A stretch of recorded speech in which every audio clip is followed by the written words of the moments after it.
আজ একটু অন্য ধরনের কথা বলা যাক, সেটা হলো আমাদের এই আন্দুল রোড, যেটার উপর দিয়ে আমি আমার হসপিটালে যাই ডায়ালিসিস করার জন্য। তো এভরিডে এই রোডটার অবস্থা ভীষণ বাজে থাকে।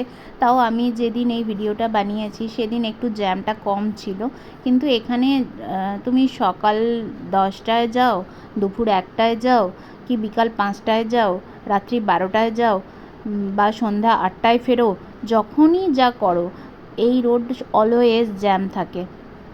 তারপরে আমি চলে গেলাম আমার ডায়ালিসিস ইউনিটে। ওখানে গিয়ে সবার ডায়ালিসিস হচ্ছে। দেখো এই ইউনিটটায় প্রচুর পেশেন্ট আছে যাদের ডায়ালিসিস হয়। এটার একটা ডায়ালিসিস মেশিন, তো এখানেই হচ্ছে আমার ডায়ালিসিস হবে আজকে। তো এই দেখো হাতে ওরা সমস্ত কিছু চ্যানেল লাগিয়ে দিয়েছে, আমার ডায়ালিসিস শুরুও হয়ে গেছে। তো এরকমভাবে 4 ঘন্টা এখন কেটে যাবে।